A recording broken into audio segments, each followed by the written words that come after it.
Hello mans, welcome to Victory for History. Bersama kita Tiffany and James. Di sini adalah tempatnya kita ngobrol dan santai bareng orang-orang keren yang punya kisah seru dan inspiratif tentunya. betul banget. Hari ini kita kedatangan bintang tamu. Ya. Yang pasti bintang tamunya itu udah terkenal banget di kalangan musisi. Oh pastinya dong. Kita hari ini tuh bakal bahas perjalanan hidupnya, karirnya, pokoknya hal-hal yang inspiratif deh. Oh semualah tentang kisah hidupnya ya. Anything, Oke, oke. apapun itu. Siapa dia? Kita lihat dulu.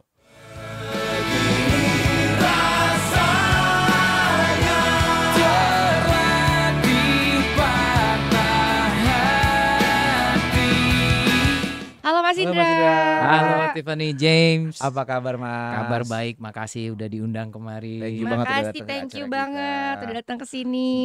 Pasti viewers di rumah udah gak sabar untuk kita ngobrol bareng sama Mas Indra. Bener. Kalau gitu kita langsung aja ya. Ngomongin apa aja? Asal Asal laki. Mas, aku sebenarnya mau tanya-tanya dulu nih. Pengen kenalan sih lebih deket lagi karena kan sebenarnya aku tahu nih Mas tuh dari dulu ya. Apalagi tuh dulu tuh terkenalnya bandnya Drain. Nah, Bukan dulu, sekarang juga masih sebenarnya. iya maksudnya aku pas masih dulu ya, zaman dulu tuh Drain tuh terkenal banget Iya, lah. iya. Sampai sekarang pun apalagi udah ngeluarin album kan ya Mas, album baru. Nah, aku mau tanya selain Mas ngeband tuh kesibukan Mas tuh apa? Kalau saat ini selain ngeband, nulis lagu, Mm-mm. antar jemput anak sekolah, Oh, Bapak yang baik ya. Family man ya, Iya. family Keren man. sekali. lagi berada di fase itu. Oke. Dan sangat menikmati pastinya Mas ya. Ya. Iya. Nah, kalau misalkan sekarang kan Mas Indra ini kan kesibukannya sebagai vokalisnya The Rain, terus sebagai bapak rumah tangga gitu ya. Dulu pernah gak sih waktu kecil tuh bermimpi untuk menjadi Mas Indra yang sekarang ini gitu? Apakah biasanya kan kalau anak kecil aku pengen jadi astronot, Iya, taunya gedenya punya jadi dokter cita-cita gigi, lain gitu kan. beda gitu. Kalau Mas Indra sendiri gimana? Gak ingat dulu cita-cita kecil apa. Tapi yang jelas pengen jadi musisi itu waktu kalau nggak salah tahun 97 97, oke. saya masih SMA itu, masih Mhm. SMA di Pekanbaru. Oh, Terus di Pekanbaru dulu, awalnya malah. belum ke Jogja. Oh. Dewa 19 konser. Jadi itu konser band Indonesia pertama yang aku tonton. Heeh. Nontonnya lumayan di barisan depan, masih Mas Ari Lasso yang nyanyi. Oh iya. Jadi Dewa waktu itu habis rilis album Pandawa 5 kalau nggak salah. Heeh. Yang main drum masih Wong Aksan. Wah, pokoknya itu life changing waktu itu. Oh. Langsung ngerasa aku pengen band-bandan. Keren kayak gitu. Berarti dari Iya, situ keren. awalnya. Itu awalnya tahun Oh. 97. Sebenarnya waktu itu udah ngeband ya, tapi masih yang ya gitu-gitu aja Iya. sama teman-teman sekolah, Nah. nggak ada impian ke sana. Nah, mimpi itu mulai muncul ketika itu dan Oh, I see. Gara-gara ngeliat konser itu lah iya, ya. tahun 98 hijrah ke Jogja. Hijrah ke Oke. Jogja. Di sana ketemu iklim baru, Mm-mm. di mana sebelumnya waktu di Pekanbaru itu iklim ngeband itu masih gimana caranya ngecover lagu semirip mungkin tahun segitu ya, tahun segitu ya. Kita ngomongin tahun segitu. Nah, waktu ke Jogja ketemu dengan teman-teman baru yang udah pada bikin lagu sendiri. Lagi-lagi tahun segitu Iya. gitu. Kalau sekarang lagi udah beda ya. Iya. iklimnya. Di situ mulai tergerak buat bikin lagu sendiri. Gitu. Berarti bertemu dengan personal-personal The Rain yang lain tuh di Jogja. Di pada Jogja. tahun 98 itu. Oke. Dulu jadi aku itu ngekos deket kampus. Nah, terus ada teman cerita, itu tetangga kita ada yang jago main gitar loh. Oh, awalnya dari Itu situ lah Mas ya. Iwan Tanda gitaris The Iya, Rain. iya. Jadi aku belajar gitar sama dia, ngelamar, Oh. minta diajarin. Kebetulan dia memang ngajar kursus privat. Oh, saat itu ngajar Iya, kursus di privat. kosannya. Oh.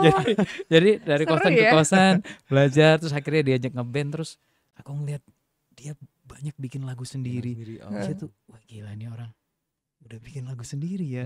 Saat itu ya di tahun 98. Itu kalau itu kayaknya udah entah akhir 90-an atau awal 2000-an lupa, tapi intinya udah mulai kuliah lah waktu itu. Oh, Nah, oke. Nah sekarang yang banyak bikin lagu di The Rain tuh siapa? Mas Indra kah atau Mas Ya, Iwan kah? gantian. Jadi Gantian. sekarang aku yang banyak bikin, Mas Iwan yang aransemen. Oh, oke, Produce oke, dia oke. lebih banyak produce gitu. Lebih banyak produksi berarti ya. Mm-mm. Tapi itu lagu-lagunya sih hit semua sih. Iya, Amin. pastinya enak-enak lah. Wah, kalau ke The Rain parah banyak sih. Fansnya aja udah, fanbase-nya udah seluruh Indonesia pokoknya. Nah, Terus kalau aku boleh tahu nih Mas, ceritain dong awal mulanya tuh Mas bener-bener udah mulai berkarir Mm-mm. ngebentuk The Rain ini. Mm-mm. Boleh nggak ceritain ke kita, ke Mens yang Ke ada? mens yang ada di rumah nih. Waktu itu masih kuliah yang jelas, Heeh. semuanya masih kuliah, angkatannya beda-beda, Heeh. tapi belum ada yang lulus kuliah. Terus kita rekam demo, Mm-mm. ingat banget dulu tuh kita awal-awal rekam demo, itu operatornya salah satunya Erik, vokalisnya Endang Sukamti. Teman-teman Oh kita dari dulu dari iya. sama-sama. Terus kita nongkrong di studio Alamanda namanya di Heeh. Jogja. Jogja ya. Di situ udah banyak band-band Jogja yang lebih dulu jadi gitu, udah Heeh. ada teman-teman Sheila on Seven, Iya. ada Jikustik, ada Shaggy Dog, ada dan lain-lain lah. Mm-mm. Mereka senior kita Iya. dan waktu itu ngerasain gimana guyupnya Oh. eh, Iya. kondisinya di Solidaritas sana. antara band. Solid banget Iya. berarti ya antara anak band ini ya. Saling bantu, saling support lah. Mm-mm. Nah, di situ kita memberanikan diri untuk ke Jakarta. Nawarin. Itu di tahun berapa tuh Mas? Mulai berangkat ke Jakarta? Kalau nggak salah sih awal 2000-an juga. Awal ya, 2000-an. Itu berarti nekat banget ya? Ya, jadi naik kereta, numpang nginep di tempat teman di Depok, nyari alamat perusahaan rekaman label, terus bawa amplop coklat gitu, bawain ngasih CD-nya satu-satu gitu.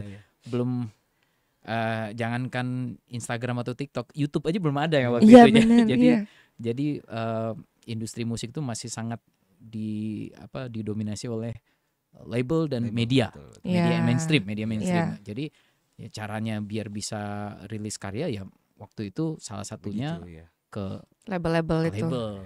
Dan menurut saya itu adalah pengalaman karena kebetulan saya juga mengalami hal itu gitu karena kita memang kenalannya di dunia musik ya Emang Mas Indra sama-sama ya. di industri musik ya, Bang, ya? gitu ya. Itu merupakan pengalaman yang tidak terlupakan ya Mas karena Iya. musisi-musisi zaman sekarang tidak akan pernah merasakan hal seperti itu. Iya, struggle-nya beda lagi Struggle-nya mungkin beda, ya. iya. Mungkin beda. Sekarang pasti ada juga struggle-nya, ujiannya. betul. Heeh. Cuman nggak yang manual banget gitu. Iya. Iya, Ya gitu deh.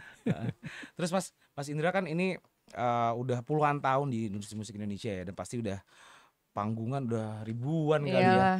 Ada nggak sih Mas momen lucu yang di atas panggung nih ya, kejadian lucu yang menurut Mas Indra memalukan lah gitu? Banyak ya. Ini nggak apa-apa loh Mas. Nggak apa-apa. Ini nggak apa-apa banget. Ini Jadi biar biar tambah kita santai aja, Iya. biar mens di rumah juga lebih tahu Mas Indra nih seperti apa sih gitu. Iya. Iya, Masa nggak ada sih sedikit apanya kurang-kurangnya lah gitu. Mulai dari salah main gitu, main, salah tangkap, drummer kita main apa, yang lain main apa. ini Itu hal serius itu? klasik ya. Oh. Terus bahkan dari pertama kali Drain rilis album itu kita launchingnya kita main itu di Bandung. Saya ingat banget acara radio yang main ada beberapa pengisi acara gitu dan pas giliran kita udah di atas panggung, MC-nya present, ya please welcome, dia sebut nama band yang lain. Itu di awal udah ngerasa oke, hal-hal seperti ini akan selalu terjadi. Itu bikin ngedrop gak sih Mas? Waktu itu iya, tapi kalau sekarang mah jadi ketawa ya. Gitu ya. Kan kita mau manggung nih, lagi ibaratnya kita lagi demam panggung, tiba-tiba dipanggil udah gitu salah lagi ya. Iya, terus awal-awal manggung keluar kota masih grogi, salah sebut nama kota gitu. Manggung di itu pernah tuh salah sebut nama kota. Manggung di Purwokerto nyebutnya Purworejo pernah. ya gitu lah. Diundang anak teknik nyebutnya farmasi apa gitu. Itu lagi kesalahan memalukan dan itu sebenarnya hal yang bisa dihindari dengan persiapan yang lebih baik gitu. Jadi banyak belajar lah dari kesalahan-kesalahan di panggung. Terus kalau dari Mas sendiri nih, ada nggak sih momen sulit yang selama di The Rain ini kayak bisa dijadiin pelajaran gitu? Ada banyak juga ya sepertinya sulitnya. Salah satunya itu sekitar tahun 2008 atau 2009 itu kita posisinya udah hijrah dari Jogja ke Jakarta. Kita ngontrak rumah bareng, tinggal bareng, personel, manajemen, kru, semuanya di satu rumah. Satu rumah gitu. ya? Dan ternyata keadaan tidak seperti yang kita harapkan. Ya, jadi Aduh. pada akhirnya harus survive masing-masing gitu. Jadi tahun segitu ngerasain tuh nyari ijazah, ngelamar kerja lagi Iya. gitu dengan kondisi udah beberapa album. Oh itu udah beberapa Iya, album.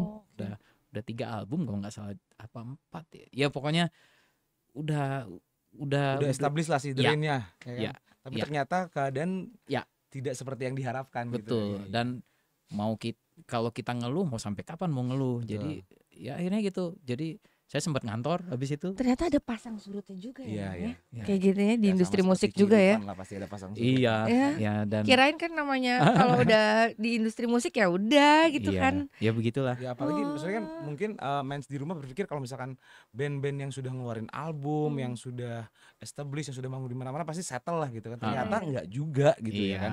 Macam-macam lah perjalanan. Tiap band punya Betul. perjalanan masing-masing. Waktu itu akhirnya kenapa Drain yang nggak bubar karena kita sepakat kita yuk yang ngidupin Drain ya. Kalau Drain nggak bisa ngidupin kita yang ngidupin Drain-nya. Kita semuanya cari kerja masing-masing, usaha masing-masing.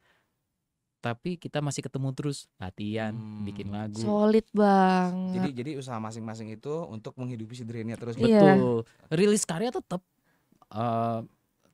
rilis album tetap waktu itu, cuma mungkin emang sedang tidak populer aja.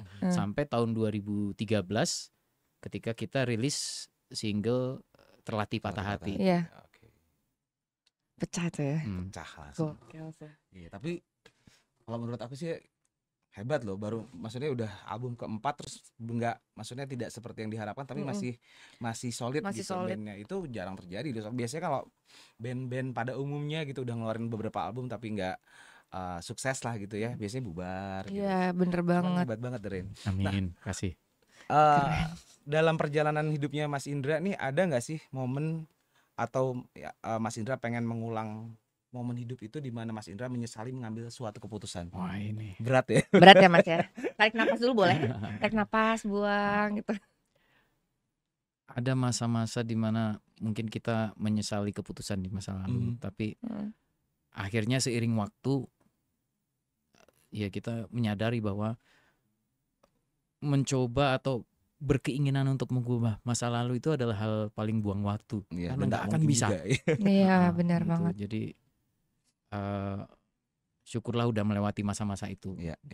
Jadi udah nggak pernah membayangkan itu lagi. Oke. Kalau dulu sejujurnya iya sempat melewati fase di mana sih dulu. Kenapa sih itu Tapi ya? lagi-lagi ya kita di sini karena semua faktor-faktor kecil, keberhasilan, kegagalan, apapun itu, keputusan yang diambil, keputusan yang tidak diambil, akhirnya bikin kita berada di posisi sekarang. Betul, Jadi betul. penyesalan, dendam, ya, iri, yang Iya. gitu-gitu itu cuma kayak bikin jalan kita makin berat aja. Iya. Benar. Ini kan kalau tadi aku dengar ya Mas, banyak hal yang udah dilewatin. Apa sih yang bikin Mas sama Drain ini tetap semangat buat ngejalanin kesibukan? Ini nih. Nah ini ya kan, ini sebenarnya tips buat mens juga ya. Iya. Rasa nyaman itu bisa menjadi racun ketika kita sudah mencapai titik di mana kita ngerasa nyaman, ngerasa sampai ini di titik ini, kayak nggak ada yang dikejar lagi. Akhirnya malah motivasinya berkurang, terus keinginan untuk belajarnya berkurang. Dan saya sempat berada di posisi itu gitu, terlalu nyaman, akhirnya nggak berkembang gitu. Nah, yang bikin kita bertahan karena kita mungkin sampai sekarang terus menantang diri sendiri, kita bisa bikin apa lagi ya? Gitu. Berarti challenge limit diri ya. Iya. Okay. Terus di usia personil Drain yang semuanya udah kepala 4, bahkan mungkin tahun ini udah ada yang kepala 5 atau tahun depan. Iya, jadi Kelihatannya awet muda semua ya. Awet muda semua. Kelihatannya Biasanya awet muda anak band semua. biasanya gitu. Selalu terlihat muda. Berarti cari jodoh anak band guys. Anak band mens. Ya di usia sekarang gimana caranya tetap bertahan bikin karya yang relate dengan pendengar yang usianya mungkin separuhnya personil The Rain itu tantangan besar. Iya, susah Iya. Mas, ya. Karena memang zamannya juga berbeda, gitu, Iya. pola pikirnya berbeda juga. Iya, Jadi untuk relate ke mereka ini mungkin agak jadi big challenge buat The Rain. iya. Benar Oke. sih, benar banget ya. Bukan cuma itu aja sih, karena apa namanya selera taste Ya, sekarang taste ini, musiknya juga mungkin taste musik beda. anak-anak sekarang mungkin beda sama kita yang dulu ya. Kita yang dulu tuh siapa? Saya jadi malu. Terus Mas, mungkin di rumah pengen tahu nih, Mas Indra nih punya prinsip atau pegangan hidup gak sih yang masih dipegang dari dulu sampai sekarang mungkin, atau jangan orang tua yang kamu tuh pokoknya nggak boleh begini gitu. Oh iya. Jangan mendiang orang tua yang masih tak pegang sampai sekarang itu, hidup itu jangan banyak nyusahin orang. Nah itu yang masih tak pegang. Apalagi sejak merantau. Saya itu total merantau berarti udah sekitar tahun berapa? Dari tahun 98 98 ya. berarti 27 tahun merantau, ngerasa banget petuah itu berguna. Karena kalau kita bawaannya dikit-dikit ngerepotin orang lain, apa ya, jadi orang ya nggak nyaman sama kita. Orang ngelihat kita jadi kayak azas manfaat gitu. Jadi yang penting kita baik aja sama semua orang tanpa pamrih. Nanti ada aja kok kebaikan yang balik ke kita. Berarti berdiri di atas kaki sendiri ya, gitunya ya. Nggak bergantung sama orang, nggak nyusahin orang gitu ya. Mantap ya.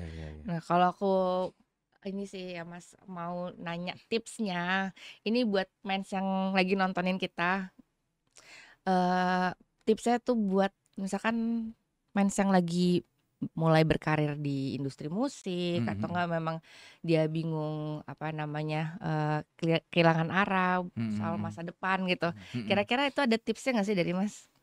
Mungkin ada saatnya kita malah butuh kehilangan arah itu. supaya kita tahu sebenarnya yang kita cari itu apa ya. Mungkin butuh tersesat dulu, mungkin nggak semua orang ya, nggak semua orang butuh tersesat, tapi sama seperti halnya anak yang biasanya nggak hormat sama orang tua. Mungkin dia butuh jauh sekian lama dari orang tuanya, akhirnya dia hormat, kayak gitulah maksudnya. Ya ngerasain ya. Nah, mengenai hilang arah, mungkin emang butuh hilang arah supaya ketemu ide-ide yang tadinya nggak terpikirkan. Banyak ide-ide, mimpi-mimpi baru tuh yang muncul di saat-saat susah, saat-saat kita nggak tahu lagi mau kemana gitu. Kadang-kadang kita berharap, andaikan saya punya waktu lebih. Ternyata mungkin yang kita butuhkan bukan waktu lebih, tapi tekanan. Iya, mungkin tekanan ke diri sendiri gitu. Jadi kayak orang saya pengen dapat uang sekian rupiah dalam setahun gitu. Tapi tanpa tekanan itu banyak banget faktor luarnya yang bikin dia nggak berhasil mewujudkan itu.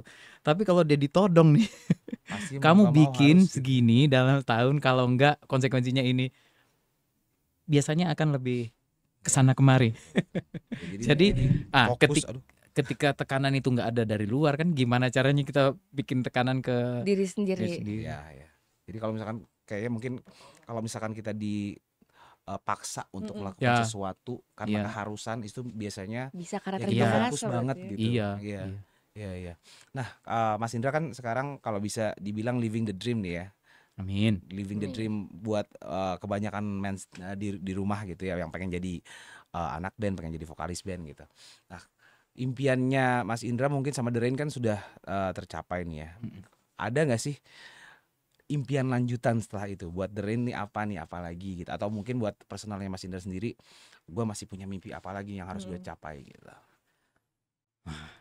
Masih banyak yang pengen dicapai. Kalau bersama keluarga tentunya pengen ketika anak-anak saya masih kecil, ada anak saya dua-duanya masih kecil, ya pengen melihat anak tumbuh dewasa gitu. Untuk itu berarti harus lebih jaga kesehatan. Betul. Walaupun ajal nggak ada yang tahu. Kalau mimpi bersama The Rain, selama kita masih bisa manggul gitar, kita kumpul-kumpul lah. Kalau emang udah nggak ada yang mau ngundang kita manggung lagi, setidaknya kita bisa menyenangkan diri kita berempat kumpul memainkan lagu-lagu yang kita tulis bareng gitu. Di luar itu mudah-mudahan bisa di belakang layar membantu mensupport teman-teman musisi lain gitu yang mungkin bisa kita ajak gabung bareng, dan sekarang lagi mulai kita lakukan gitu. Jadi kita bikin labelnya namanya Heavy Rain Records. Jadi selain The Rain ya kita juga menaungi ada beberapa teman musisi lain, ada Private Number, ada Manipula, teman-teman band, teman-teman kita. Tapi intinya dengan adanya payungnya mudah-mudahan langkahnya lebih enak, lebih Jadi bareng. makin rame ya. Ya. Teman-teman bandnya yang berasal dari Jogja aja kah atau enggak juga? Dari yang itu ada yang dari Tangerang, ada yang dari Bekasi. Intinya yang saat ini masih yang kita kenal secara personal, yang kita rasa kita bisa support apa nih suatu barang. Oh gitu, keren banget Keren, ya, keren, sumpah. keren. Itu keren banget Jadi sih. nggak hanya si Drainnya udah settle, udah mantep gitu. Kita sekarang Tapi malah bantu ngerangkul yang lain. teman-teman lain musisi yang mau ikutan gabung buat apa namanya? Ngasih jalan lah Ngasih jalan seenggaknya. sama-sama Amin. gitu. Iya. Keren sih. Keren banget. Nah, ini kan kalau The Rain sendiri ya Mas, yang aku tahu ini kan udah memang udah dari dulu ada. Nah, sekarang kan masuk ke era digital nih Mas. Ya kan, itu ada kesulitannya kah atau perbedaannya tuh apa sih dengan era dulu sama yang era digital sekarang?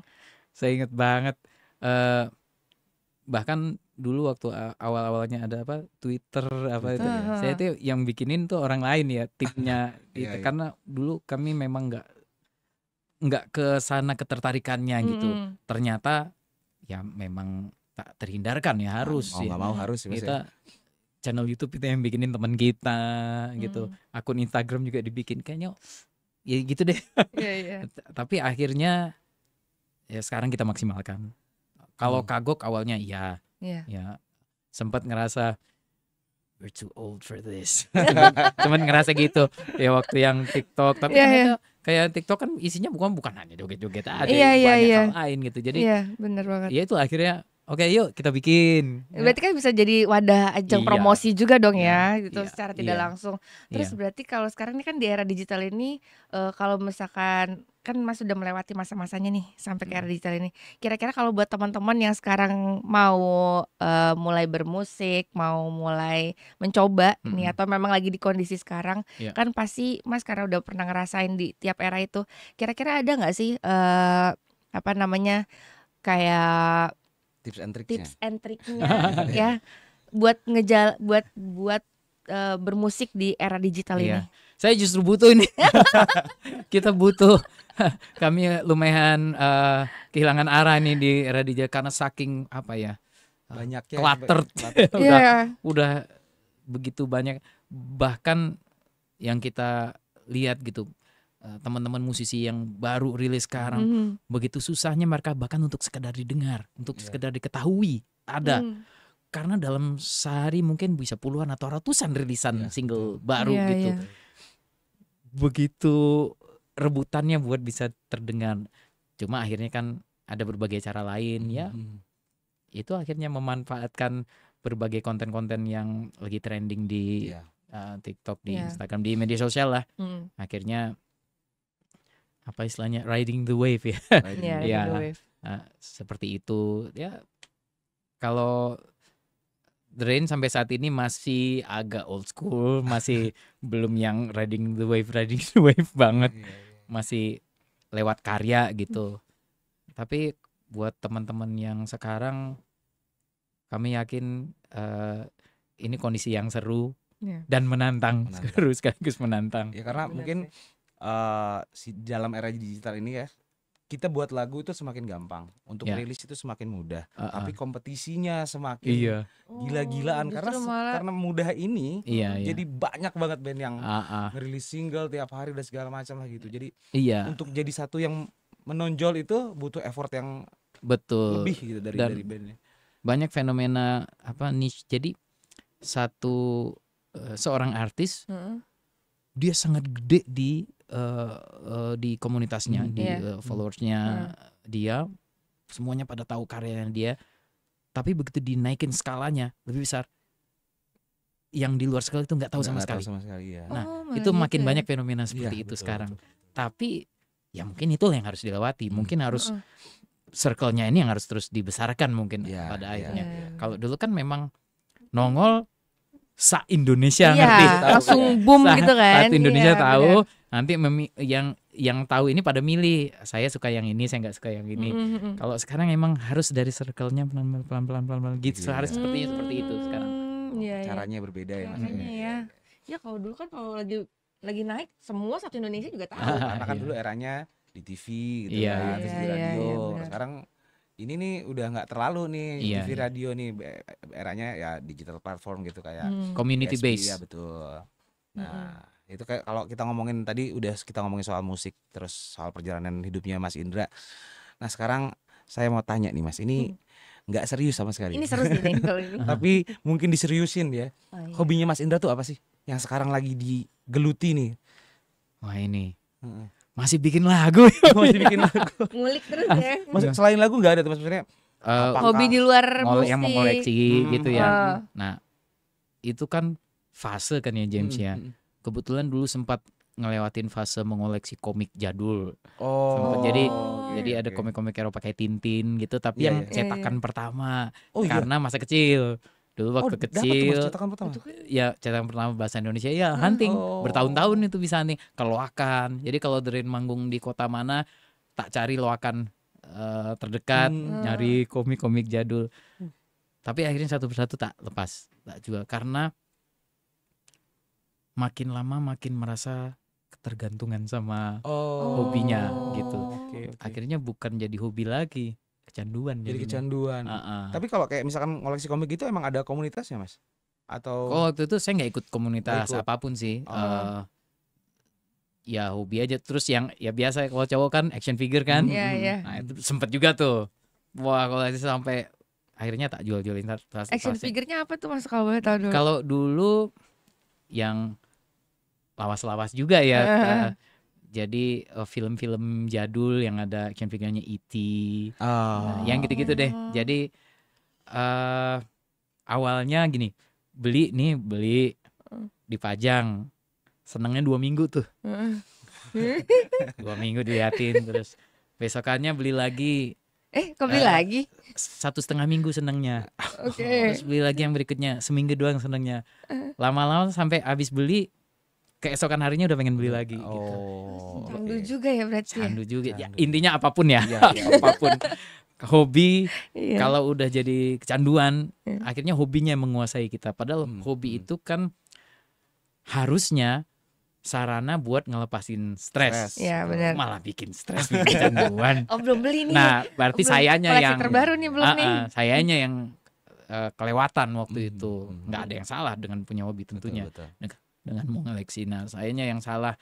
Akhirnya saya mengambil jalan ekstrim adalah ya udah tak lepasin aja semuanya. Nggak pengen tergantung sama barang gitu. Iya, Kadang-kadang kolektor itu ngerasa identitasnya, ini nggak merendahkan siapapun ya. Iya, tentunya. iya. Kolektor itu ngerasa apa yang dia koleksi itu bagian dari identitasnya Identitas dia, dia, ya. gitu. Mm.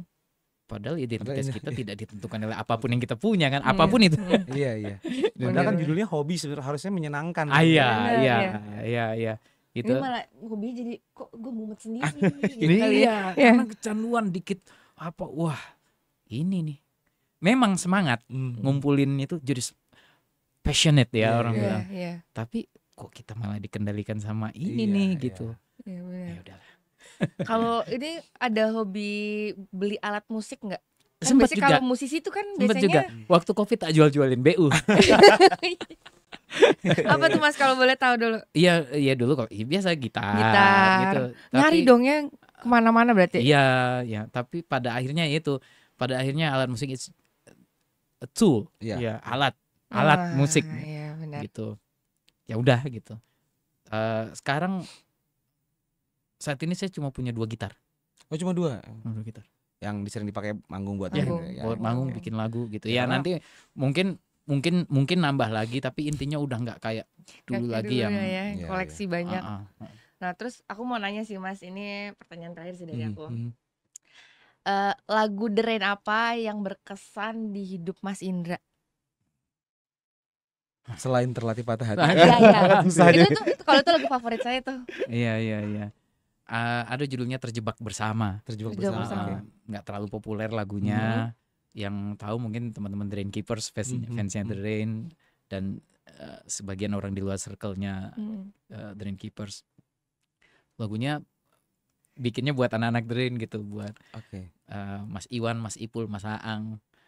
Waktu itu saya sempat menulis lagu itu dengan rasa bersalah, karena ngerasa ada sedikit rasa bersalah di situ, karena ngerasa mereka ini barengan sama aku udah 20 tahun lebih dan masih setia, masih kompak bareng, itu rasanya campur aduk lah. Jadi sempat ada waktu masa-masa berat gitu, sempat ada merasa bersalah.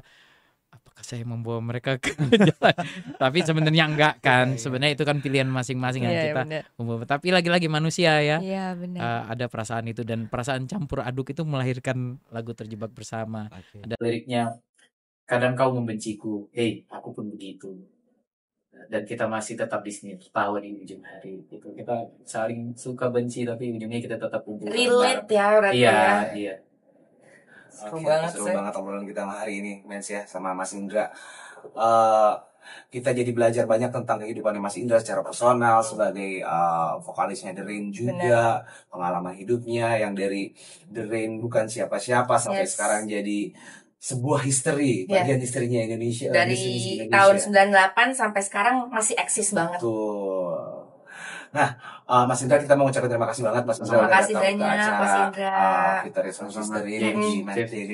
Terima kasih banyak. Mungkin nanti kita akan undang-undang lagi Mas Indra untuk ngobrol lebih banyak lagi. Mungkin atau di acara-acara yang lain yang bisa kita ketemu. Iya. Dan buat Mas Deli yang suka dengan apa yang kita sajikan hari ini, jangan lupa di follow semua Sosmednya kita, ada YouTube, ada Instagram, ada TikTok, ada apa lagi? Ada website juga. Ada website juga. Kalian mau lihat apa aja, update tentang ngomongin apa aja asal laki, itu bisa ada website kita juga. Banyak segmen, ada entertainment, ada sport, ada bisnis, apa aja pokoknya ngomongin aja apa asal laki. Oke, kalau gitu sampai ketemu di episode selanjutnya. Kita tutup aja hari ini ngomongin apa aja asal laki.